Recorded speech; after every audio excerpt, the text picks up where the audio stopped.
Del Señor. Y me corresponde decirle a todos los que nos visitan, bienvenidos. Fernando se me anticipó con lo de los hermanos Patiño, pero entiendo que se emocionó y se alegró de verlos, lo cual pues me gozo yo también. Los jóvenes y los niños van bajando en este momento. Y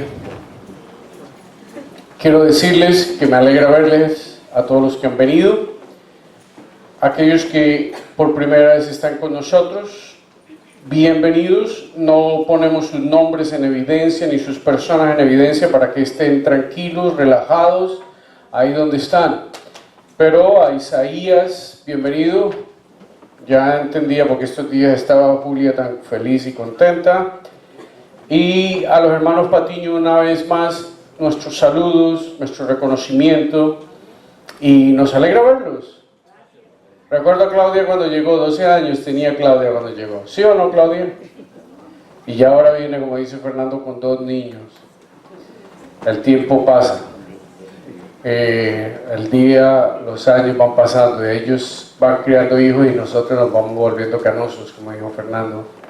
Pues bienvenidos. Nuestra hermana Ana es una mujer que Dios me la ha dado y me la ha puesto como intercesora. Y le doy gracias a Dios por eso, porque nuestra hermana Ana es mi intercesora que el Señor me la ha dado. Y gracias por su trabajo en el pasado aquí, a nuestro hermano Patiño y a todos los que nos visitan, bienvenidos. Nos alegra verlos. Bueno, ¿y qué pasó con Yaeli, que la dejaste en la otra esquina hoy? Bienvenidos, bienvenidos, bienvenidos. Ese es tu sobrino, ¿no, Luis? Tu tío, ok. Ya lleva unos cuantos domingos aquí, nos alegra tenerle con nosotros. Espero que su tiempo de vacaciones sea bueno, maravilloso y que Dios, pues, en medio de esta situación le ministre y le llene de paz y de gozo. ¿En qué parte de España está? Tarragona. Tarragona. Cataluña. Wow, estás metido allá con otro idioma. ¿Sí hablan español? Sí. ¿Pero no es Cataluña? Catalán. Catalán, exactamente. Ah, ok, qué bueno. Me alegra verle. Me dijeron que le gusta cocinar y sabe cocinar cosas muy ricas.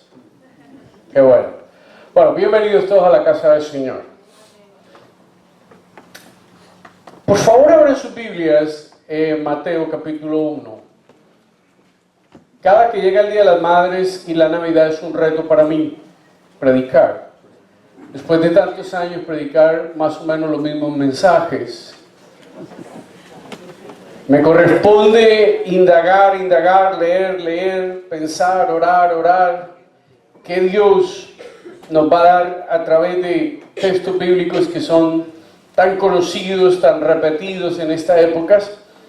Y en los 3 últimos años he hecho énfasis en la parte histórica del evento de la Navidad. Empecé hace 3 años hablando de Jesús como un ser histórico. Y cualquiera de ustedes dirá, ¿por qué eso es relevante o qué importancia tiene eso? Porque si Jesús es un ser histórico, entonces fue verdad. ¿Cierto? Y hoy seguimos con esas connotaciones históricas del Evangelio de Jesucristo. Y vamos a ponernos en pie un momento, vamos a leer a Mateo 1, 18 al 25. Lo leyeron ya en la escuela dominical, pero vamos a volverlo a leer una vez más. A los que no estaban aquí por lo de la nieve el domingo pasado, bienvenidos, los extrañamos. ¿Ok?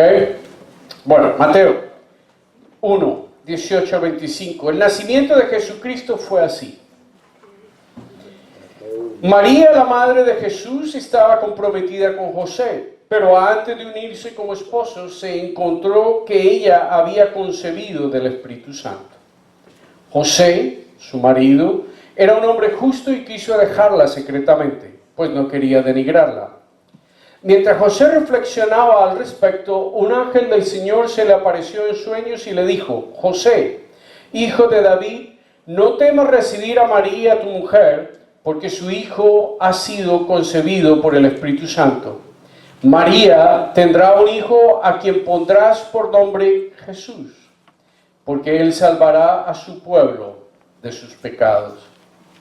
Todo esto sucedió para que se cumpliera lo que el Señor dijo por medio del profeta: una virgen concebirá y dará a luz un hijo, y le pondrás por nombre Emmanuel, que significa Dios está con nosotros. Cuando José despertó del sueño, hizo lo que el ángel del Señor le había mandado y recibió a su mujer, pero no la conoció hasta que dio a luz a su hijo primogénito y le puso por nombre Jesús. Quiero, antes de orar, decirles que por favor mantengan en oración a mi suegro. Esta madrugada lo llevaron al hospital. Tiene un bloqueo intestinal y por supuesto eso le ha causado una infección. De manera pues que manténganlo en oración. Vengo a ti, Jesús. ¿A dónde más habría de ir sino a ti? Al Creador del cielo y de la tierra, el Señor de mi salvación. Vengo a ti para que a través de tu Espíritu Santo me dirijas y me capacites para hablar al corazón de tu pueblo.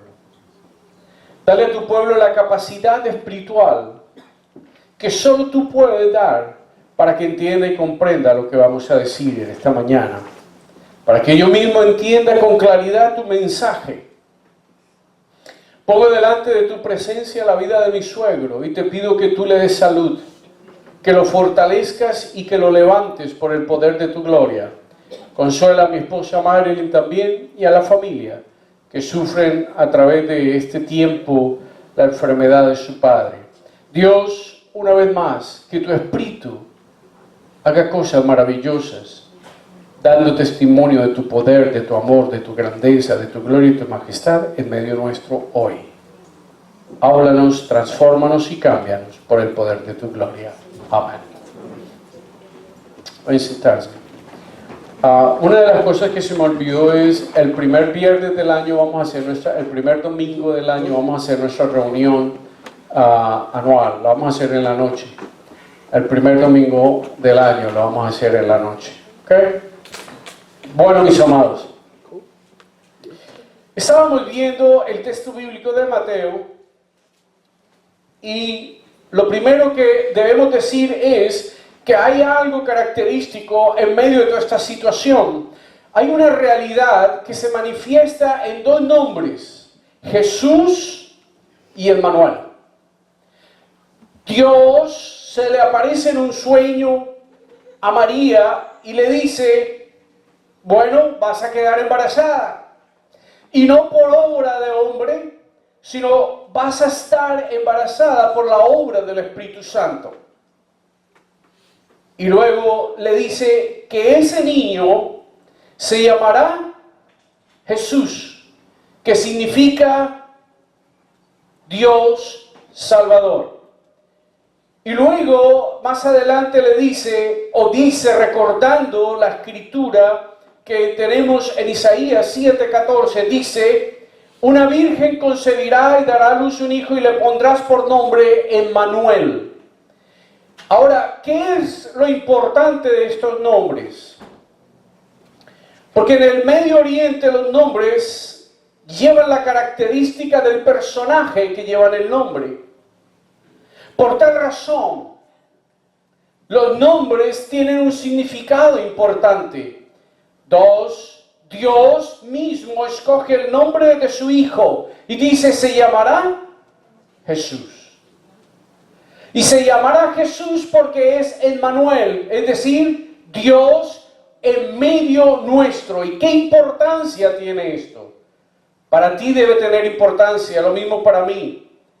Lo importante radica en que nosotros hemos sido extraviados a consecuencia del pecado y de la maldad de nuestro corazón, y Dios viene a manifestarse ahora en salvación a través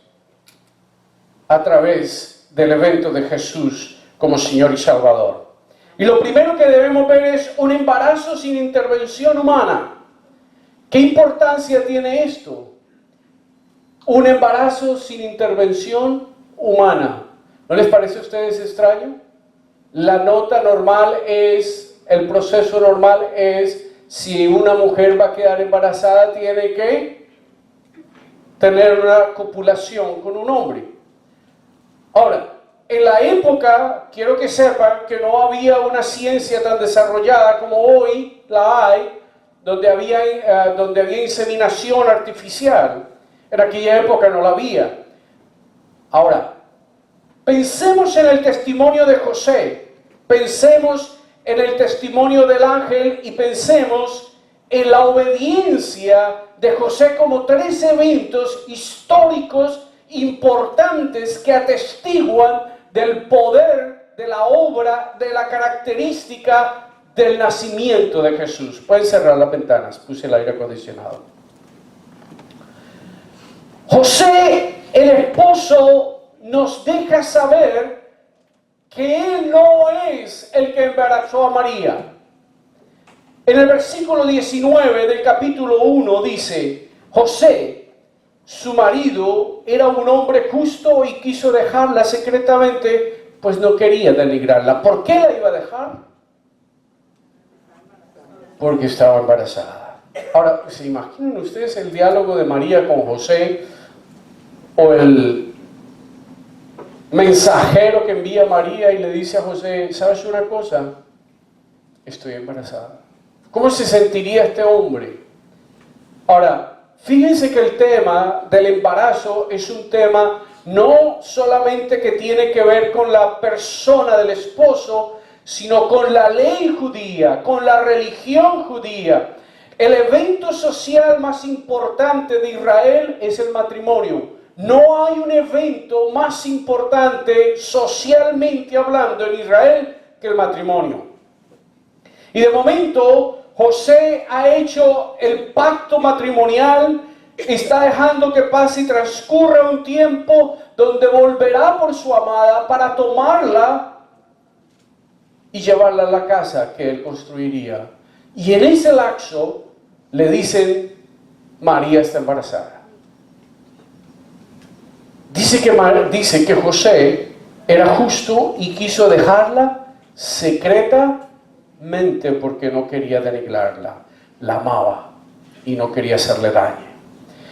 Decir secretamente significa que quería darle carta de divorcio sin ir a la corte. La iba a divorciar con carta de divorcio, pero no en el tribunal religioso, sino por fuera, en un arreglo entre los padres y José, y él quería hacer esto para que María no sufriera, para que la sociedad del momento no denigrara sobre ella. Mi pregunta es, amados, si José engendró a María, si José fue el que ocasionó este daño, por decirlo de alguna manera, engendrar un hijo en ella, ¿usted cree que él se iba a prestar a todo este juego? No, ¿saben por qué? Porque el tema del matrimonio era no solamente un tema de importancia social, pero religiosamente de suma importancia. No como hoy. ¿Ustedes han visto la extravagancia de las bodas de hoy? Estaba un día mi hija viendo una de esas bodas y en ese momento llegué yo y me senté al lado de ella, y el juego de flores solamente costó $25,000.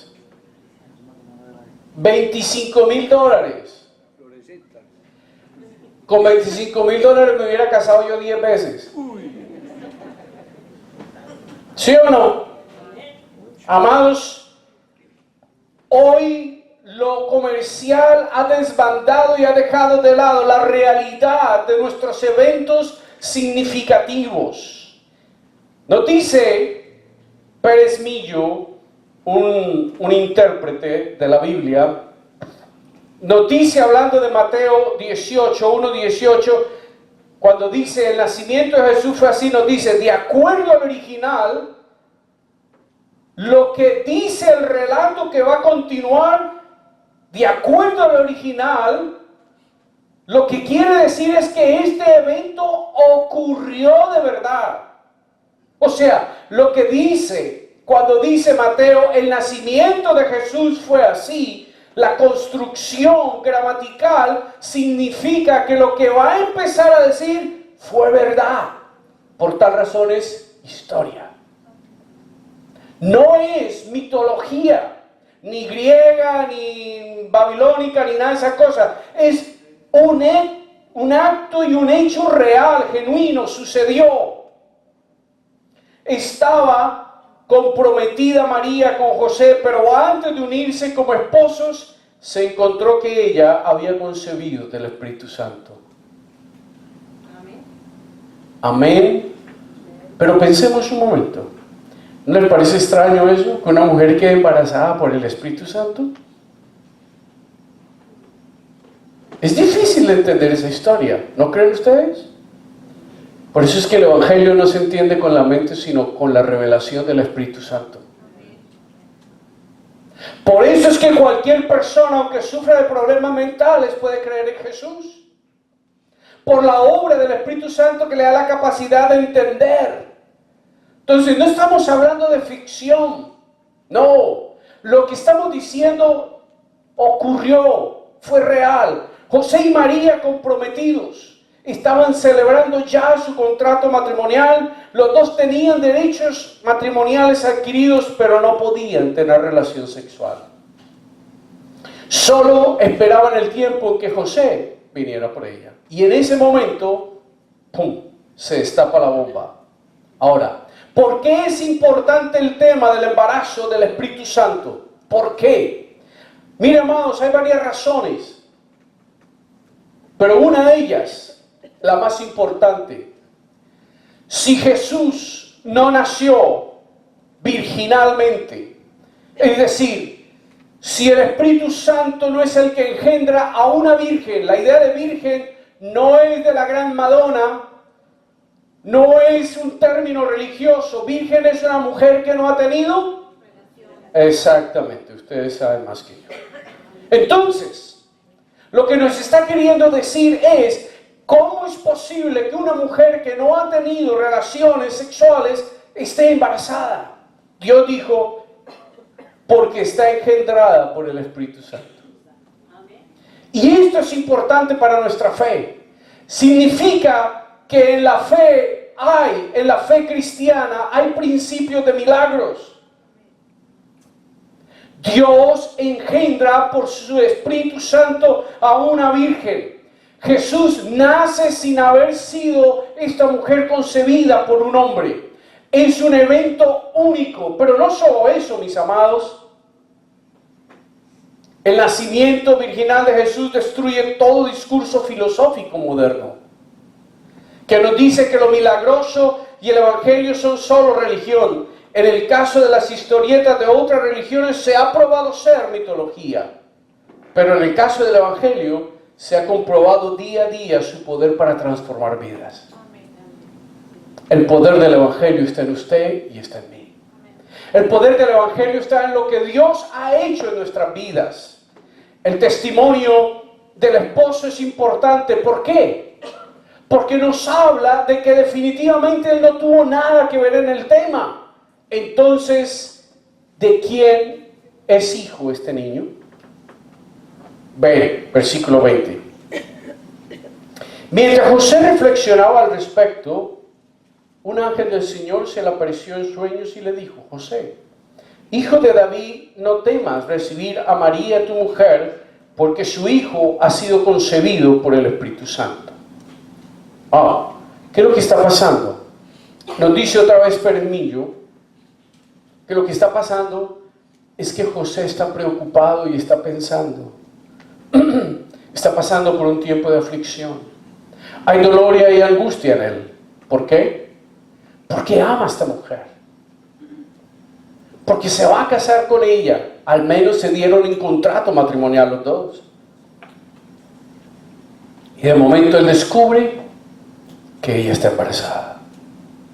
Lo que significa, de acuerdo al idioma original, es que Dios, el ángel le dijo, no temas. La idea es, no te preocupes, porque lo que María tiene es concebido por el Espíritu Santo. Ve y tómala como esposa. Y se cumple así la segunda parte de este contrato matrimonial. Entonces, amados míos, cuando Dios está haciendo una obra, no deja un cabo suelto, todo cae en su lugar y a tiempo. Si Dios está haciendo una obra en tu vida, si Dios está haciendo una obra en mi vida, Dios la va a ir cumpliendo de acuerdo a los tiempos que Él ha planificado, de acuerdo a las situaciones diferentes. Lo hizo en el caso de María. José está agobiado, José está angustiado, preocupado por lo que está pasando, y Dios le manda un ángel y le dice, ¿sabes qué, José? Tranquilo. Tú no tienes velas en este entierro, pero tú eres importante en esta situación. Toma a María. Tómala. Ahora, examinemos esto. Cuando José cumple y toma a María, no solamente José está siendo testigo de un evento sobrenatural, sino que José está uniéndose a Dios para formar parte de un plan eterno que va más allá del matrimonio, que va más allá de tomar a la mujer amada. Cuando usted y yo obedecemos a Dios, cuando usted y yo nos sometemos a los planes de Dios, aunque no los entendamos, lo que le estamos diciendo a Dios es, Señor, cumple en mí lo que tú quieres hacer. Cuando usted viene a los pies de Jesucristo, cuando una persona se entrega a Jesús, hay un sinnúmero de personas que entran a formar parte del reino de los cielos por el solo evento de que una persona se entrega a Jesús. ¿Entendieron lo que dije? Cuando uno de nosotros se entrega a Jesús y es fiel y es obediente y deja que Dios obre en él o en ella, lo que estamos permitiendo es que Dios cumpla su plan de salvación con gentes que están a nuestro alrededor, que están a nuestro alcance, personas que usted y yo podemos tomar, mis amados. Y esto es sumamente importante, porque ahora José, de estar a punto de romper el plan de Dios, Dios se le aparece y lo calma a través de una visión angelical, y ahora él viene a ser un instrumento en las manos de Dios. Eso es lo que usted y yo somos cuando somos fieles y obedientes a Dios. Instrumentos en la mano de Dios. C. La obediencia de un hombre, y por ahí va el tema, la misma idea. En el versículo 24 dice, cuando José despertó del sueño, hizo lo que el ángel del Señor le había mandado y recibió a su mujer. ¿Qué hizo? Se sometió a Dios. Tomó a María y se la llevó. Ahora, ¿por qué esto es importante? Primero, porque el plan del Señor sigue adelante, ¿cierto? Y ya lo vimos. Pero segundo, porque José es descendiente de una línea genealógica muy importante en Judá. ¿Cuál? David. Cuando José toma y adopta a María, la toma como mujer y toma a ese niño embarazado, cuando él nace ya es padre, ya él tiene padre, no solo Dios, pero tiene ese padre putativo que se llama José. Y José viene a ser quien le da a él el carácter legal de la descendencia de David. En otras palabras, Jesús es un rey de la línea de David, porque Dios le puso un padre de esa línea. Cuando José obedeció, José estuvo dispuesto para que el plan de Dios se cumpliera de esa forma. Hermanos, José nos enseña que cada uno de nosotros somos un eslabón en el plan supremo de Dios. De ahí porque cada uno de nosotros debe disponerse a ser obediente. Pero hay otro aspecto, y es el tema de la justicia. José cumple con la justicia. Al no denigrar a María, al seguir el plan de Dios. Y dice el versículo 24 de la siguiente manera: cuando José despertó del sueño, hizo lo que el ángel del Señor le había mandado y recibió a su mujer. En obediencia a Dios recibió a su mujer, cumplió con la justicia divina. Dios le da una orden y él la obedece. Esto es algo que debe ser, y lo repito porque es importante para la vida de todo creyente, ser obediente a lo que Dios quiere que hagamos. Ahora Dios irrumpe en la raza humana. Primer parte del evento son los testimonios del ángel. Es el testimonio de José. Es la obediencia de José. Forman parte de nuestro testimonio histórico que nos habla de la importancia de estos eventos. Ahora, punto 2. Dios irrumpe en la raza humana. En los versículos 21 y 22 dice lo siguiente: María tendrá un hijo a quien pondrás por nombre Jesús, porque él salvará a su pueblo de sus pecados. Todo esto sucedió, fíjense lo que dice, todo esto sucedió para que se cumpliera lo que el Señor dijo por medio del profeta. Amados, una de las cosas que nos habla aquí y que es testimonio para nosotros importante es la Escritura. Lo que nos está diciendo Mateo es que la Escritura lo había predicho, que la Escritura había anticipado. Mateo es el evangelio hebraico. Mateo fue un evangelio creado y escrito para los hebreos creyentes y para el pueblo en general hebreo.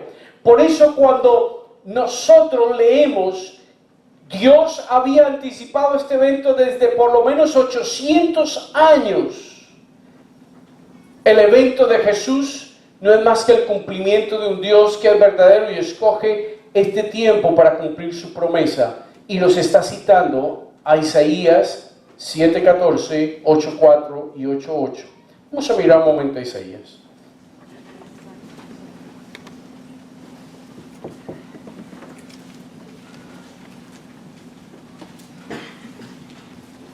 Primero, 7:14, ya lo vimos en la escuela dominical, ¿se acuerdan?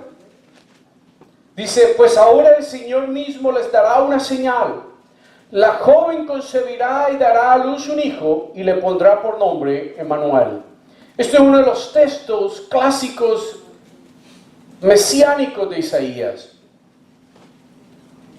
Pero Isaías no es el primero que nos testifica de esa esperanza. ¿Dónde encontramos por primera vez la esperanza de la redención? Génesis 3:15, donde por primera vez Dios dice que la semilla de la mujer aplastará la cabeza de la serpiente, la descendencia de la serpiente, que no es nada más que la obra de Satanás. Y dice entonces la Escritura, dando testimonio, que este nacimiento había sido anunciado mucho más de 800 años anteriormente. La importancia del cumplimiento de la Escritura no tiene solo que ver con el testimonio al pueblo hebreo, incluso a nosotros nos ayuda a afirmarnos en la fe y a entender que no es un evento aislado el nacimiento de Jesús. Amados, Dios nos había anunciado un poderoso Salvador, con un nombre muy particular, Jesús o Yeshua, que significa Josué, Dios es salvación.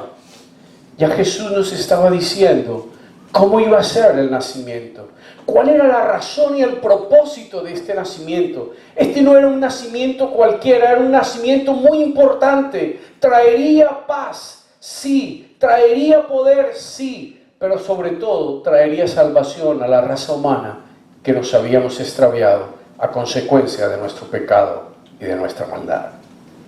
Ahora, miremos el punto B. Dios estaría en medio nuestro, y esa es la idea de Emmanuel. Lo más maravilloso de la concepción de Jesús no es su estado milagroso, que de por sí ya es un evento sobrenatural. Es la presencia de Dios en medio nuestro por la persona de Jesús, con la cual se identifica con la raza humana. ¿Saben? Este es un momento de gritar de celebración. Decir gracias, Señor, porque te humanaste por mí. Gracias, Señor, porque entiendes mis dolores, mi agobio, mi angustia, mi desesperación. Gracias, Dios, porque tú lo haces a través de la obra de Jesucristo, que humanándose entiende mi ansiedad, mi sed, mi dolor, mi preocupación por el mundo, por cómo el mundo camina. Dios caminó en medio nuestro, identificándose en nuestra debilidad, pero también para podernos socorrer de la manera más apropiada. ¿Acaso Dios no lo sabía como Dios? Sí, pero Él quiso identificarse como compañero nuestro.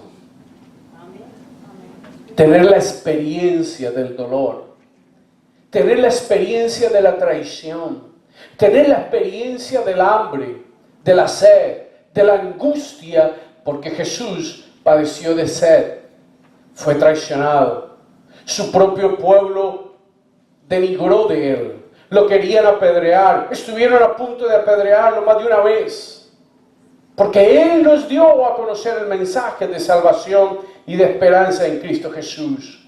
Mire, amados, lo que Mateo interpreta es que esta profecía es cumplida en este tiempo, en el nacimiento de Jesús. Ahora, ha llegado entonces la liberación de Dios a todos aquellos que le aman y le siguen. Diga amén a eso. Amén. Ahora, ¿sabe una cosa? Esta es la maravilla de la Navidad. No tiene nada que ver con comidas, con Papá Noel. No tiene nada que ver con la esperanza con Papá Noel. Tiene que ver con la esperanza de la redención humana. Por el contrario, en el día de hoy, Papá Noel o Santa Claus se ha convertido en el héroe, el hacedor de milagros, solucionador de desastres familiares. Pero Jesús está lejos de la celebración y del reconocimiento que se merece. Cuando yo era niño, mi barrio se vestía de electricidad en un ambiente de fiesta increíble. Todo el que no tenía dinero buscaba dinero para comprar ropa, para preparar comidas especiales. Y el que no compraba ropa o comida especial, compraba siempre una botella de aguardiente y iba brindando aguardiente por todos lados y pegándose uno y diciendo ¡Feliz Navidad! Y todo el mundo entraba en una especie de éxtasis tremendo. Mi madre hacía siempre un sobreesfuerzo para tener dinero extra y hacernos tamales. Y ella no quedaba contenta hasta que nosotros no nos sentábamos y nos comíamos un tamal. Pero en medio de esa situación, yo no recuerdo haber oído o descubrir la historia de la Navidad. Nuestras tradiciones nos hablan de lo que nosotros somos como personas, pero no nos dice la causa y la razón esencial y central de la celebración de la Navidad. Si usted celebra la Navidad, la celebra porque Jesús nació en su corazón. Si usted celebra la Navidad, la celebra porque usted entiende, comprende de que Jesús vino a redimirlo. ¿Redimirlo de qué? Del pecado. Pero ¿redimirlo de qué? De la consecuencia del pecado. Mis amados, el hecho más maravilloso de la Navidad debe ser el descubrir, el entender, el tener conciencia plena de que tenemos esperanza de una eternidad, porque Jesús se humanó, se encarnó en el vientre de María y nos ha hecho salvos y nos ha dado una eternidad junto con Él. Amén.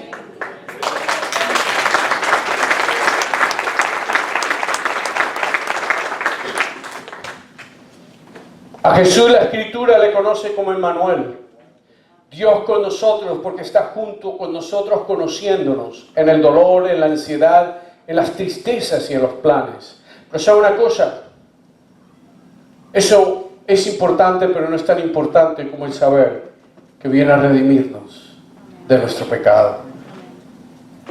Pecado en ese texto bíblico de Mateo significa fallar el blanco, relaciones rotas, principios quebrados moralmente y espiritualmente. Por tal razón, cuando Dios dice que Jesús vino a salvarnos de nuestros pecados, quiere decir que viene a hacernos el hombre y la mujer que Él siempre tuvo en mente. Alguien que tuviera la capacidad de no fallar el blanco, de no romper los principios morales que Dios había impuesto. Ser una persona perfecta de acuerdo a Dios, no de acuerdo al mundo o a la psicología, pero perfecto de acuerdo a Dios.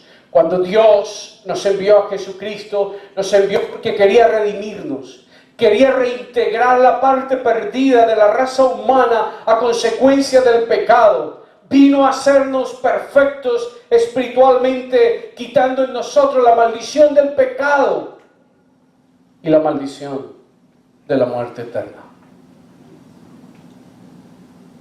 Por eso vino Jesús. Esa es la razón de la Navidad. Si usted no entiende la Navidad desde esta perspectiva, coma todo lo que quiera, engórdese, gaste dinero, pero eso no es Navidad. ¿Estoy en contra de la Navidad? No, pero sí creo que al niño de Jerusalén hay que volverlo a incluir en nuestra Navidad. Al Señor del cielo y de la tierra hay que incluirlo como parte integral y central de la Navidad. Si Jesús no me hubiese salvado, yo pudiese estar celebrando Navidades sin Cristo, lo cual no es Navidad.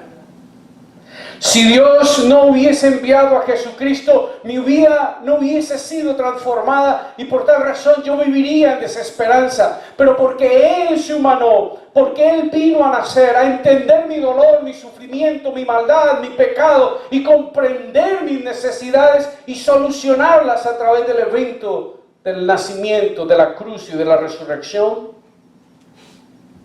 Por eso yo tengo esperanza hoy. El apóstol Pablo nos repite una y otra vez: paz, gozo y esperanza a vosotros. Busque las epístolas de Pablo. En algunas aparece paz y gozo, y más adelante incluye esperanza. En otras las pone todas tres. La pregunta es: ¿por qué empieza diciendo paz, gozo y esperanza? Porque sin paz no hay gozo, menos esperanza en un futuro. En los antiguos teólogos a esto le llamaban la tríada o la trilogía del Evangelio: paz, gozo y esperanza. A los 18 años, 19 años, yo era muchacho, inquieto, con serios problemas de vicios, pero sobre todo no tenía esperanza. Hoy veo a mis hijos y me emociono verlos crecer, vivir y desarrollarse. ¿Saben por qué? Porque el Evangelio de Jesucristo, la venida de Emmanuel, Dios con nosotros, en medio nuestro, hizo que mi mente, mi manera de vivir y de pensar fuese diferente. De tal manera que ellos no experimentaran y vivieran lo que yo viví. Mi padre, sin ofensa ninguna a nadie, era muy católico. Pero tenía un problema de alcoholismo que le quitó años de gozo, de vida, y que nos privó a nosotros de tener una mejor vida. Cuando Emmanuel vino a mi vida, no solamente me quitó problemas de drogadicción, de alcoholismo, sino que me educó. Yo soy educado no tanto por el colegio, sino soy educado por el Evangelio de Jesucristo, que me ha hecho ver la vida diferente, tener una concepción de la vida totalmente contraria a la misma vida que todos examinamos, vemos y tenemos. Amados, el Evangelio no solamente es salvación, pero es sabiduría de Dios. ¿Cuál es el problema de muchos creyentes? Que no logran consagrarse en plena y totalmente al Señor. Y por eso no son cambiados y transformados plena y totalmente. Voy terminando.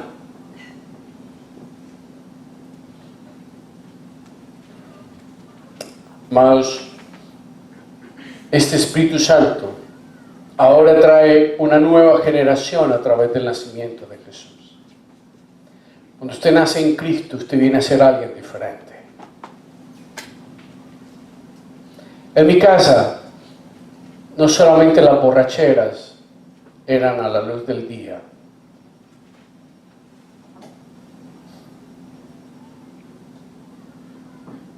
La violencia. Yo no puedo concebir un matrimonio donde hay violencia. Hoy en día no podemos decir que los violentos son los hombres. Va por los dos lados. Hombres y mujeres hoy en día son gente violenta muchas veces en sus relaciones matrimoniales. A veces parece un ring de boxeo. La mujer tira, el hombre tira y todo el mundo tira golpes. Lenguaje, un lenguaje corrompido. Y los niños lo oyen. A mí me liberó el Evangelio de Jesucristo de esa situación. Quien me dio a mí una esperanza para vivir fue Jesucristo. Amados, esa esperanza hoy está dispuesta a ustedes. Si usted no ha hecho una decisión por Jesucristo, levante hoy, tome la decisión hoy de levantar generaciones diferentes, generaciones para la gloria de Dios, generaciones que alaben y glorifiquen a Dios, no a un mundo perdido, no a un mundo que no da esperanza, sino a ese Dios que nos creó, que nos salvó y que nos hizo para ser eternos. En nombre de Jesús, Dios libertador, Dios salvador, nos está diciendo quién es este niño. Jesús es Salvador. No podemos perdernos, está estipulado en su nombre, este es nuestro Salvador. Ha venido para esto, para salvarnos de las consecuencias de nuestro pecado, que demanda que seamos condenados y destruidos eternamente. Pero nació en Belén, alrededor de 2000 años atrás, un niño llamado Josué, que traducido al latín, Jesús o Jesús, hoy lo conocemos por nuestro Señor, nuestro Salvador, nuestra esperanza. Si no hay esperanza en tu vida, si no estás seguro de tu futuro eterno, pon tu fe en Jesús. Confía en Él tu vida. Entrégale tus anhelos, tus deseos, tus planes y tus proyectos y deja que Él te guíe. Y Él te bendecirá profunda, abundante y poderosamente. Cierra sus ojos.